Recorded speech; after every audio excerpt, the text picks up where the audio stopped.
Hello, and welcome to a Health Podyssey. I'm your host, Rob Lott.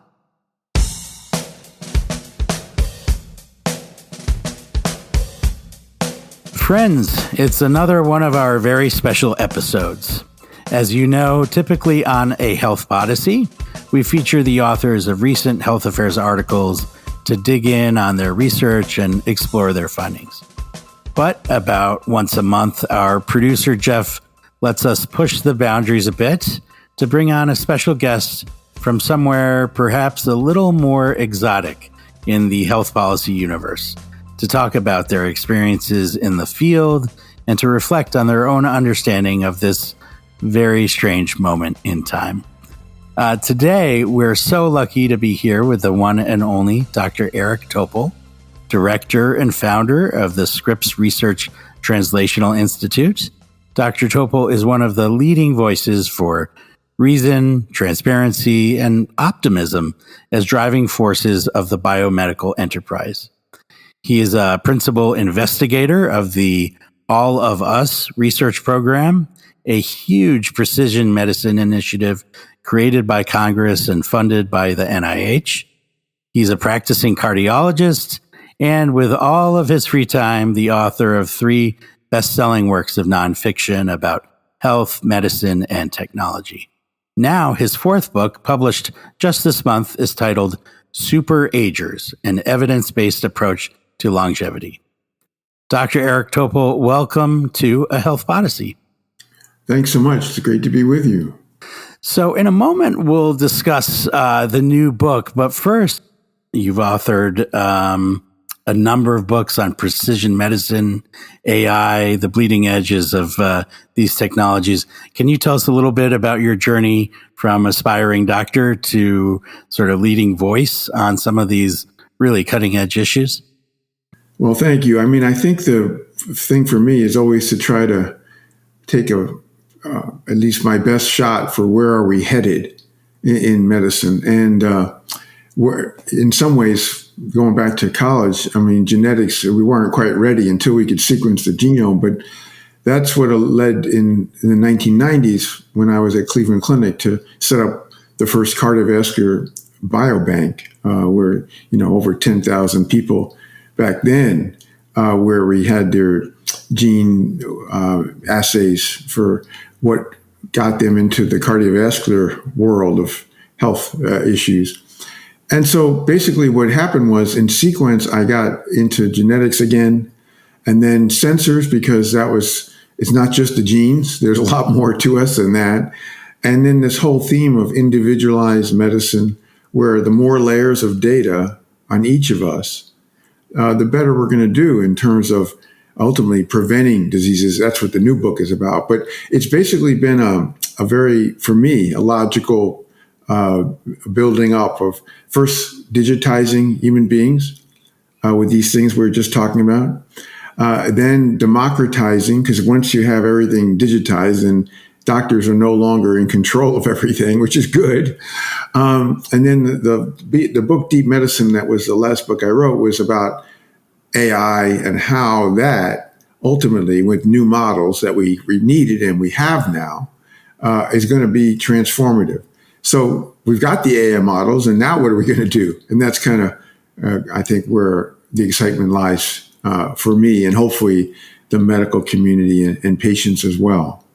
So I think one place where all of these different trends come together is the All of Us research program, which was created as part of the 21st Century Cures Act, which, believe it or not, was 9 years ago. Generally, correct me if I'm wrong here, the idea is to collect genetic and health data for upwards of 1 million participants, with the goal of opening the door to potentially new innovations in precision medicine, moving beyond a sort of one-size-fits-all approach to clinical trials and the findings of clinical research. Enrollment started in 2017. And here we are a number of years later, a full-blown pandemic later. Where do things stand? What have you seen change? What have you learned in the last few years from that project? Yeah, it's been, I think, the biggest commitment for a single project in the history of American medical research, billions of dollars. Its real origin was, interestingly, with then Senator Obama, who pressed for something like this, and then Francis Collins, the NIH director. So it got off the ground, just as you said, and now it has over 850,000 very diverse participants. About half are not European ancestry. So it's very different than the UK Biobank or other biobanks around the world. But what's noteworthy is the majority have had whole genome sequencing, and progressively they're getting their data. So that is one layer of data. We've also had sensors in a large proportion, and the intent is going forward, we'll have many other layers of data to help guide these participants to get better health care. The only problem is our funding has gotten substantially reduced. The Cures Act, the Congress, and whatnot, and our current cuts. So it may not be as quite ambitious as originally laid out, but at least it's a very large population, uniquely diverse, that has rich data, and it's being made to the entire world of medical researchers. So just like the UK Biobank, a lot of good things will come from it, and already have. Well, that's a great segue. Can you maybe give us an example or two of something exciting or promising that's come out of this project already? Well, we've already learned of some new gene variants that account for some of the most important age-related diseases, including cancer and cardiovascular or neurodegenerative. And that was critical because previous to all of us, so many of the studies for genetics were in predominantly white and European ancestry. So this multi-ancestry capability made a huge difference. But for example, we distributed Fitbits very widely throughout this participant group, and we've learned a lot about sleep health, about physical activity. So the outputs from this work will go on for decades ahead, which is really exciting. Do you have a sense of the current administration's view on this project, beyond just their sort of broad attempts at, quote, improving efficiency or reducing costs? Are they paying attention to the work of all of us? And if so, what do you think their take is? I think it's a great question you're asking, and I'm worried about that because of everything that's been going against diversity and equity, which this whole program was dedicated to trying to counter the prior of medical research. Josh Denny, who is in charge of the whole program at NIH, has doing everything he can to work with Congress to preserve its support, to augment its support. Because, as you may remember, the Framingham study done many decades ago was one of the most important contributions of medicine ever. That was for cardiovascular, and it was, again, also of only one ancestry, essentially. So now we have an opportunity to change the future, and if we don't continue to support this program, then I think just because of its emphasis on diversity of all things, that would be a tragedy. So I'm hoping that we will be able to marshal new support now that the Cures Act funding is basically expiring. And it does take commitment from Congress, and also not the attitude that we're seeing with respect to the administration to somehow discount the importance of multi-ancestry work. What are you most excited about with this project going forward? What do you hope to see in the next couple of years? Funding aside, let's say it's a perfect world and you have all the funding you need. What would you like to see happen in the next few years? Well, I think it gets to the Super Agers book, and that is a blueprint for how we can prevent, or at least markedly delay, the three big killers, the three big age-related diseases: cancer, cardiovascular, and neurodegenerative. because in order to do that, we have to have all the layers of data for each person, which is what all of us is really geared for.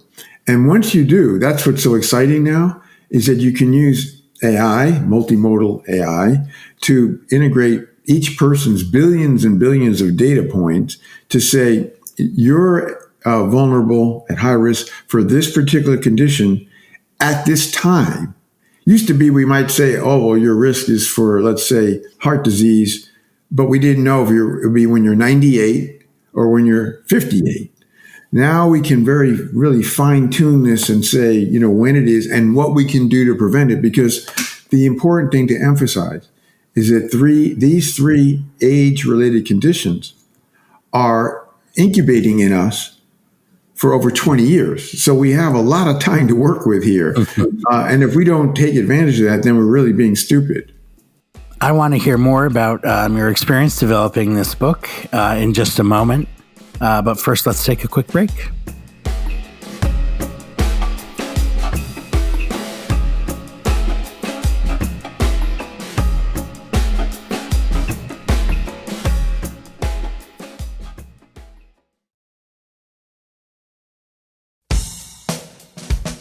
And we're back. I'm here with Dr. Eric Topol, Director of Scripps Research Translational Institute and the author of Superagers, an evidence-based approach to longevity. Dr. Topol, who is the audience for this book? Who were you thinking about when you wrote it? Everyone who'd like to expand their health span, or extend it, that is. I think most people would. We're not talking about longevity, really, even though that's in the title. We're really talking about health span, which is the number of years with freedom from the big three age-related diseases. Great. In your introduction, you described two patients, and I'm wondering if you can describe them briefly for our listeners here who may not have gotten to read the book yet, and explain how their experiences informed your understanding of aging. Yeah, so these are two patients of mine. Mrs. LR is 98 years old, and she's never been sick with any of these diseases. And she is noteworthy because all of her relatives, her parents, her siblings, all died at young ages. So she's, the last one standing in her family, age 98 and perfectly healthy. So this is not only a gene story. In fact, that plays a very minimal role for healthy aging, as we've learned from her. And she is quite remarkable because she does oil painting and has won awards. She's had a gallery for her painting. She does all these 1,000 puzzle pieces, assembles them. She plays rummy cube with 7 other women of similar age every week. So she's not isolated socially, as most people are more as we get older. So she's a really interesting person to learn from. The other patient has been a patient of mine for over 35 years. He's now 99. He's got another year age in his book. I just spoke to him this morning, in fact. He's doing exceedingly well, but unlike the first patient, he's had heart disease since age 65.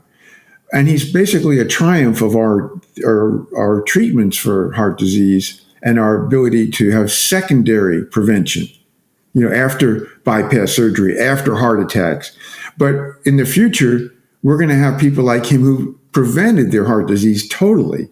So whereas he's 99 and his wife is planning his 100th birthday party, gave me a save the date, we're going to see a lot more of these two people in the future if we use the data that we have in our hands now and more to come. It's going to change the natural history and fulfilling the real excitement of primary prevention.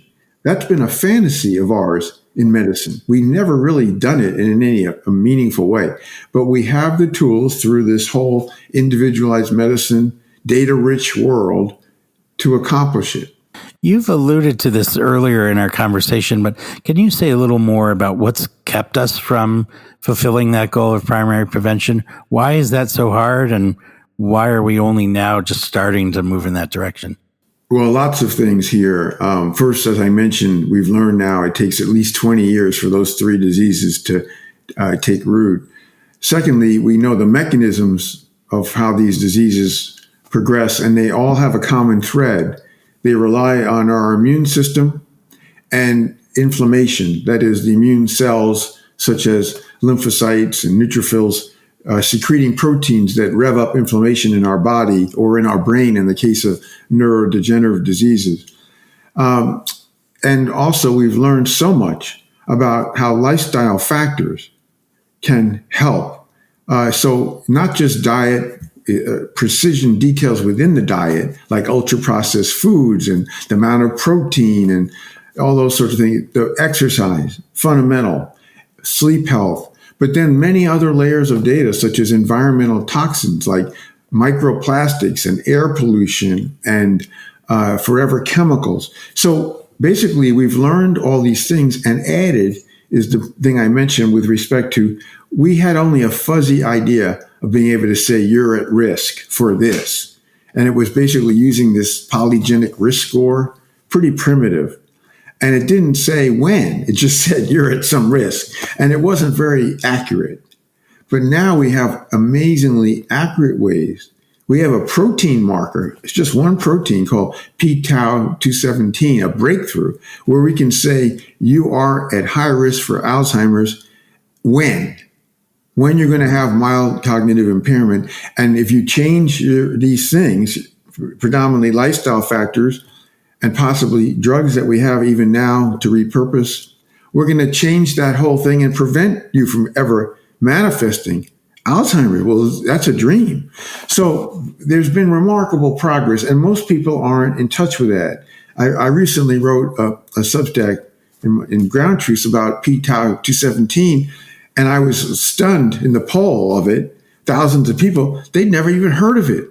And, a lot of these people have family history of Alzheimer's or have an ApoE4 allele that they're worried about, a gene test they've had. So we have new tools now, based on all the things I've been saying, to accomplish this very far-reaching objective that we've never really done before. The subtitle of your book is, quote, an evidence-based approach to longevity. And as you well know, there's high-quality evidence and low-quality evidence and everything in between. Of course, writing a work of nonfiction is very different from writing an academic journal article, a meta-analysis, systematic review. How did you go about judging which evidence to include and which to leave out when you were developing this book? You'll note I had over 1,800 citations in the book, so it's much more like a medical type of report, but I tried to, of course, translate it more for the public that has less grounding in this kind of work, with a caveat in the book in the introduction, and some of it's kind of dense, and just skip over that if you get to that point where you'd say, I don't get this. The point being is, I obviously, in working in medical research for 40 years now, I have a pretty good sense of high quality by knowing the researchers involved, the journals where it's published, the quality of the work, how so much of it is rigorous, and basically try to use everything we have to make judgments about, for example, what are the lifestyle factors that we can say are hard evidence, and where are the soft spots. But basically, your point is so critical because there's so much pseudoscience out there. There's all these people hawking supplements, longevity clinics, longevity companies. I mean, this is just riddled with all sorts of things with no evidence, and selling and basically predatory. Okay. So that was one of the reasons why I thought there was a need for the book. We have books out there where people are saying, get a total body MRI, start taking rapamycin, and all these other things, get all these other tests. And there's no data, no evidence. So what I'm trying to do is set the record straight as best as I possibly can by everything we know. And I'm also gratified that since the book was done and went to the printer just a few weeks ago, even more stuff has been coming out to reinforce what I thought where we were headed, to really anchor it. So I'm pleased that these major conclusions, these blueprints, are going to be considered, I think, by most people quite accurate. Great. Well, you'll have to start that folder of additional evidence for the second edition. I keeping that active every week, adding new things that if I ever do that, or if I just hit on one at a time, because as you say, every week there's something coming up to help us in this way.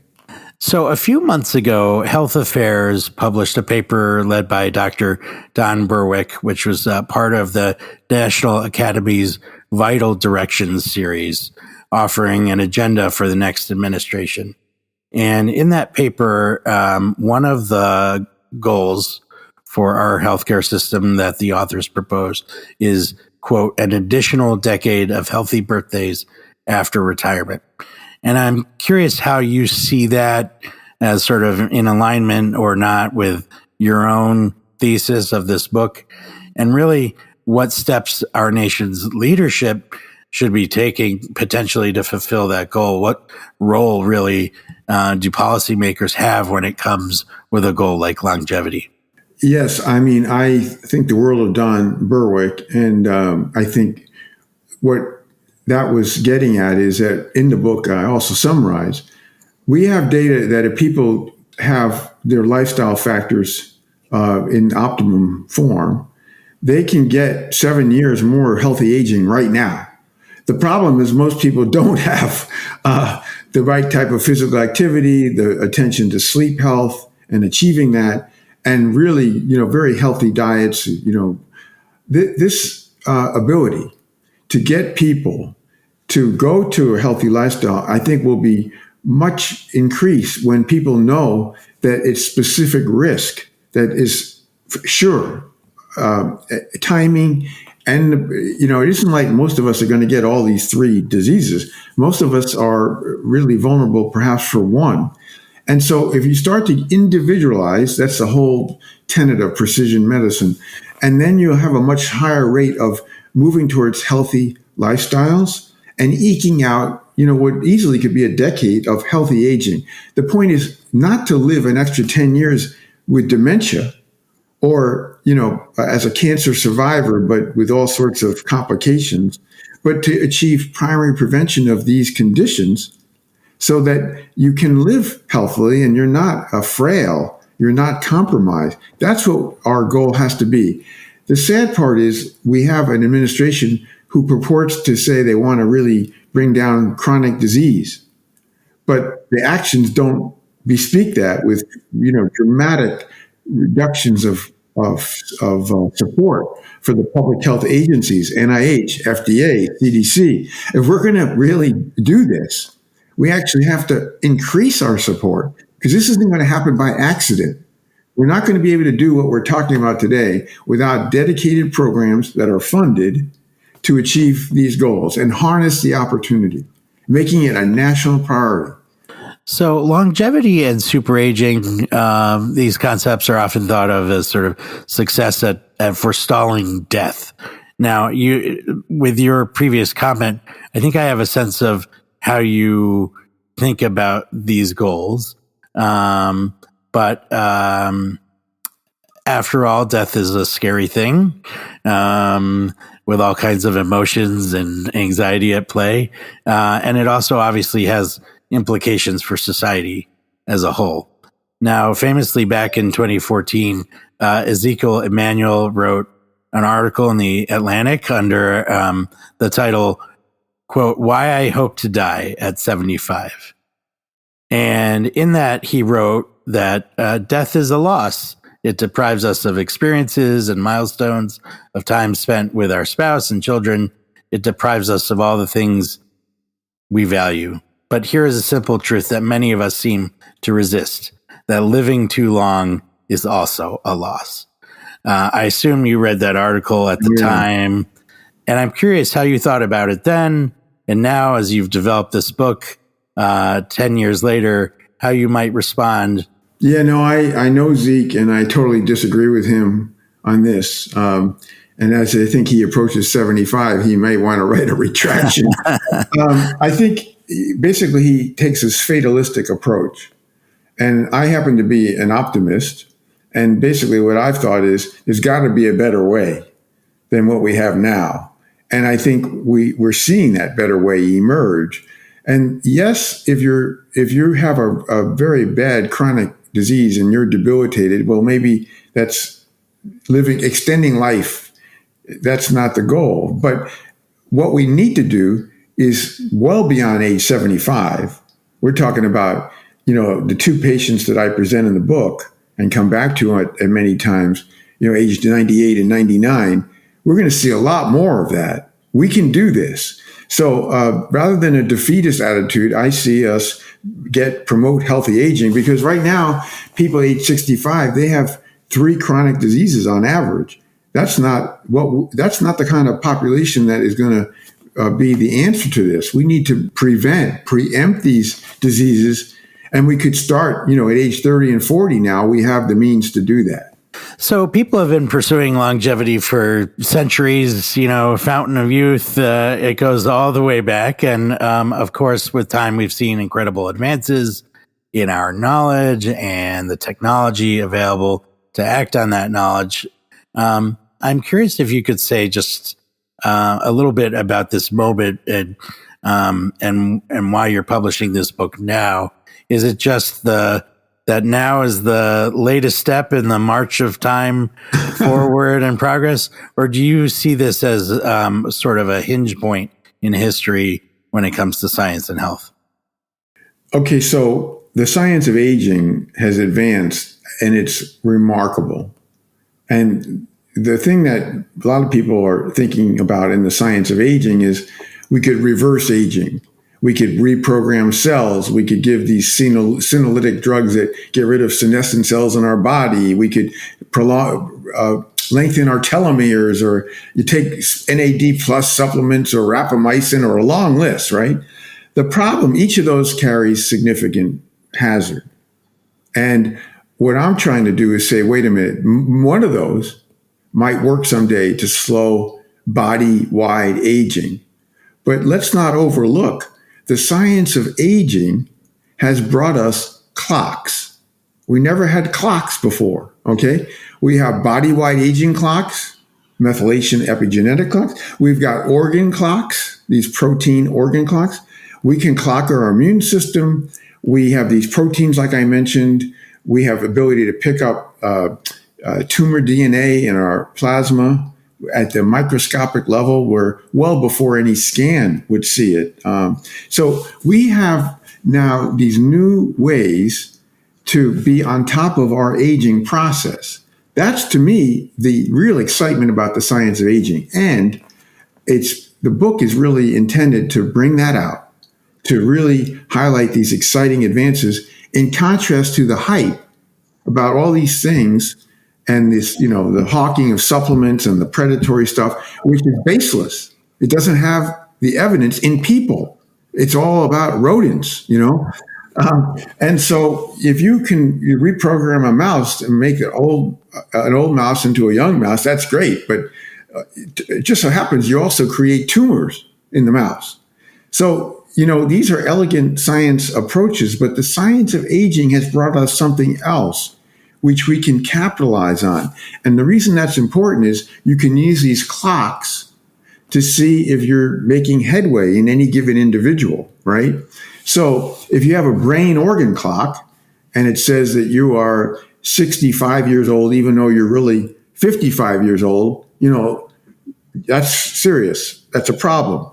We then go on to changing your lifestyle and all sorts of things. And by then, all of a sudden, your brain organ clock is 45. Well, okay, that's the science of aging at work. And so we can do this, and it's exciting, and it applies to each of the 3 major diseases, to stay ahead of them, get ahead of them. The earlier we start in life, the better, but there's never a time when it's too late. Well, that's such an encouraging note. Before we wrap up, I'm curious if there are any other major themes you want to make sure that our listeners take away from the work you've done on this book.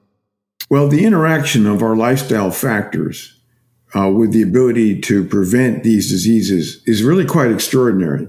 And it's not just these headings of diet and sleep and exercise, but the details, like ultra processed food, how much protein, caffeine, alcohol. I mean, there's a lot of myths and miscues out there. So I try to set all that straight, but also get into the layers of lifestyle that people haven't previously considered lifestyle. I call it lifestyle plus. And that's these environmental toxins, air pollution, and microplastics and forever chemicals, and the importance of things like social isolation, time in nature, and many other things. So the lifestyle factors is the biggest chapter in the book, because if we really take control of those, both the things that are doing good and those that are being harmful, that's a real important path towards healthy aging.